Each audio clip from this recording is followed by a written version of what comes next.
Hello, it's me Pavlo, the least audiophilic personal audio reviewer in the world, and today we'll be talking about the model that probably hated or at least ignored by almost all audiophiles. It's Beats Studio Buds. Long time ago, when Beats didn't belong to Apple, they were famous for their approach. They created earphones and headphones as an accessory and really didn't care about the sound. So since that time their models have not great fame, but since acquisition by Apple, situation changed, and actually recent Beats models are maybe not superb in terms of sound quality, but pretty nice. And of course, Apple still maintains this difference, like AirPods being a step above all Beats models, but still Beats have a pretty decent value. And as many people, when I saw that photos of Beats Studio Buds in new translucent smoky case, of course I can't stand aside and bought them. Actually, I'm a bit delayed with this review because big portals already reviewed them, but I spend more time with these earbuds and actually still want to tell about my experience. So I'm a fan of AirPods Max. I use them daily for work and for phone calls and stuff, and sometimes I use them to listen to music. I like their head tracking feature and integration to the Apple ecosystem. And AirPods Pro second version is also a great addition to the Apple ecosystem.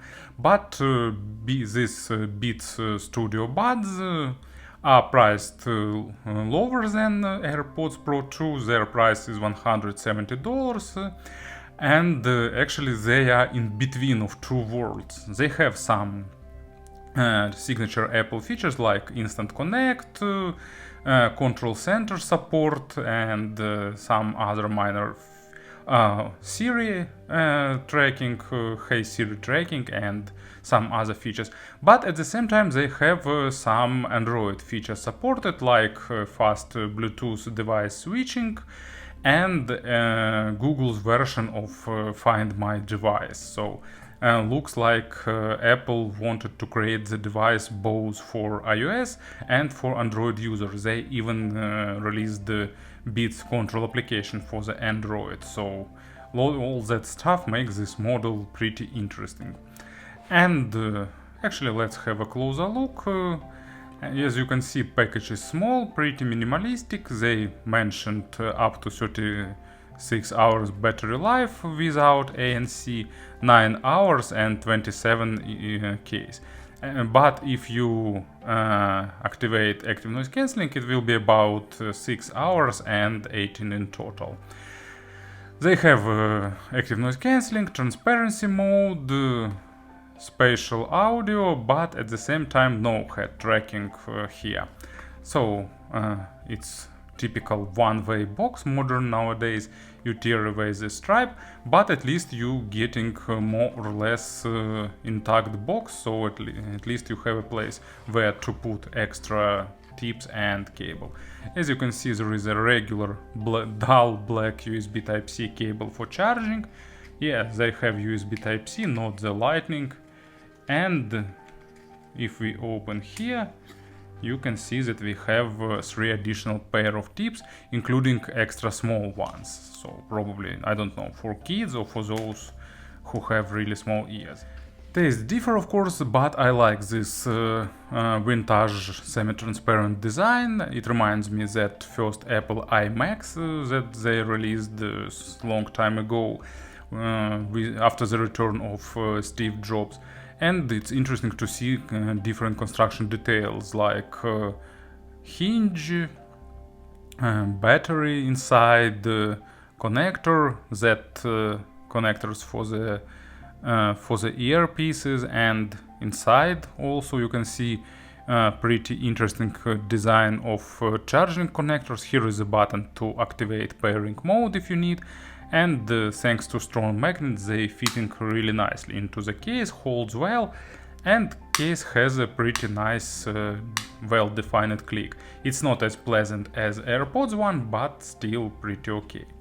Earpieces themselves are really minimalistic, they are small, they feature IPX4 splash protection, so they will be okay for some active usage during sport or under light rain or something like that. So not earphones to swim with, but at least some basic daily commute issues they can withstand. Really easy to insert, just holding this part and insert into your ear with really nice result. Spouts are pretty short, but thanks to the shape of earpiece themselves, they offer pretty decent passive sound isolation because it works as an outer noise blocker. But with active noise cancelling, situation became even better. Of course, ANC here is not as good as in AirPods Pro, it's a bit behind, but still works really okay, especially during daily commute. But transparency mode is almost as good as in AirPods Pro. Not totally on the same level, but closer to it. Of course, it's lacking adaptive transparency and advanced features of AirPods, but still pretty viable. They hold connection really well, so no issues here. Works nicely, you can tap them, actually not tap, press them, because it's a mechanical button, not a sensor one, to do some basic controls, so in this aspect you're getting more tactile feedback compared to the AirPods Pro. So all that relates to external part works and looks pretty great. Companion app is pretty minimalistic in terms of features, so they show you the photo of product and the charge level of both batteries, and here you can select transparency mode, you can keep it off, you can rename them if you like, you can see short introduction how to use them.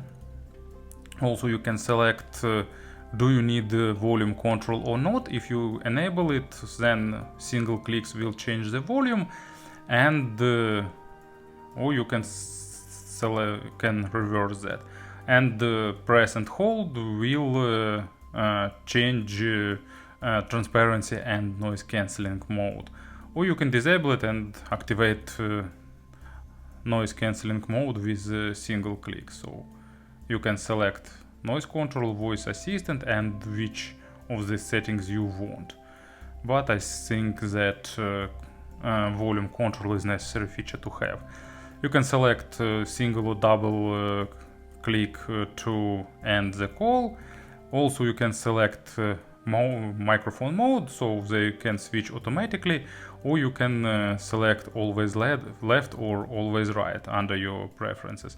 And also you can register them, and also in the menu you can use locate my beats, but that's almost all that this application can offer, so just few basic settings. Here's a traditional microphone test. I am recording this part of the video with earpieces in my ears and using their microphones. I won't apply here any gain correction or equalization, so this part will give you an idea of how the microphone sounds in quiet environment. Fun fact, about 20 minutes ago, when I had a pause in filming this video, I received an email with news that Apple announced and released the new version of full-size headphones in the Beats lineup, so it will be really interesting to try them. But let's go back to the Beats Studio Buds Plus. I understand why they buds, but to be honest, not totally understand why they are studio. They are not created for things like studio monitoring or something like that. It's a classical V-shaped signature targeted towards mass market, and this earphones do it in a pretty good manner. Bass is accented, accent is pretty noticeable, but actually not overdone. So when it's necessary, you'll get nice weight, you'll get impact, you'll get pretty deep rumble. Not like super bass heavy, but still on a noticeably accented level. But at the same time, it's not overdone, so acoustic instrument sounds also pretty realistically. Of course, they will be lacking that small nuances and details, but for the true wireless model, sound is pretty pleasant. Of course, they are targeted mainly towards some genres like pop music, electronica, but at the same time, even more critical genres more critical for the sound quality sounds pretty pleasant. And here is example actually, it's Whiplash soundtrack Too Hip to Retire. It starts with double bass and it sounds really pleasant with good sense of realism. Then appears percussion that gives you a nice contrast because of treble accent. And then all other instruments enter and the track starts developing. And in general, of course, if I'd like to go nitpicking, I can say that they lacking resolution, stage is not huge and so on, but in general it's pretty pleasant experience, especially thanks to the bass accent that makes double bass even more not realistic, but even more present in terms of sound mix. And with electronic music, with pop music, where you need drive, punch, kick and stuff, it's really pleasant. Sometimes lower mids can be shadowed by bass on bass heavy tracks, but it's almost unavoidable due to physics. Mids are recessed, but not too much, so they remains audible, and they have also like not great, but normal resolution. Of course, you'll be like, compared to wired models, you'll be lacking detalization and slight more presence of micro contrast, better definition and so on. But at the same time, this earphone sounds normally on the mids. You'll get pretty pleasant weight distribution, nice emotions when it's present in the track, but in general they are not critical for the quality of records, so sounds pretty balanced.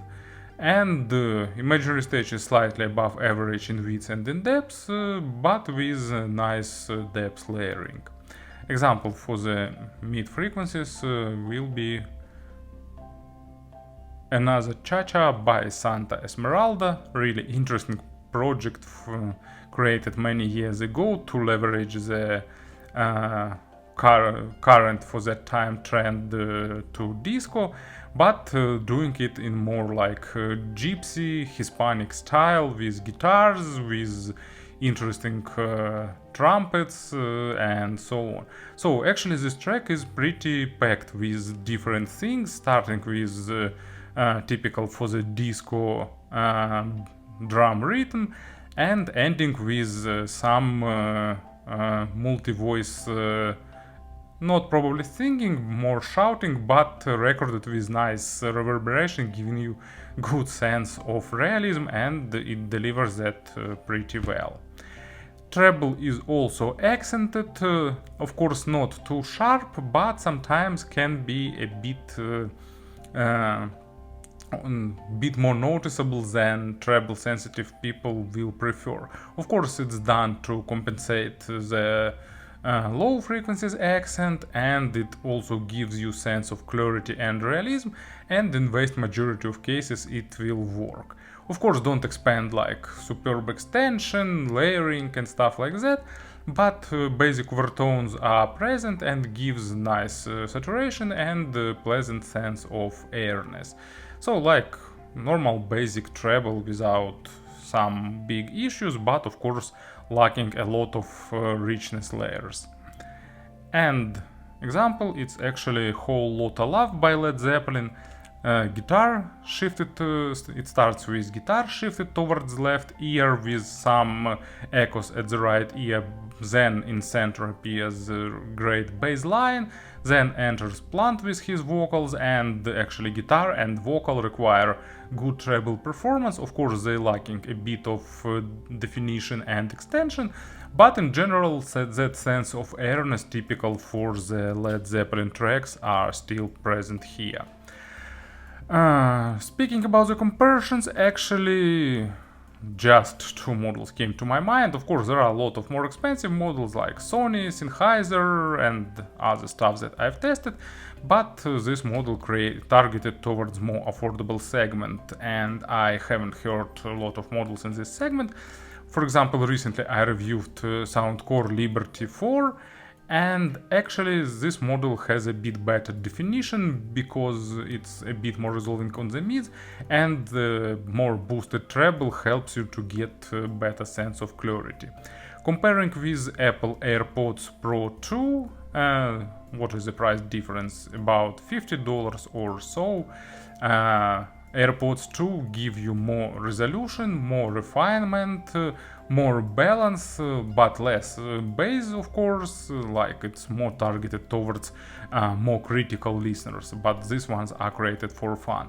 And also AirPods will give you head tracking, spatial audio, what else? They offer like better controls with sensor, or at least you can slide finger up and down to change the volume. You will get slightly better transparency mode than those, and noticeably better noise cancelling. And I don't recall all features, maybe something else.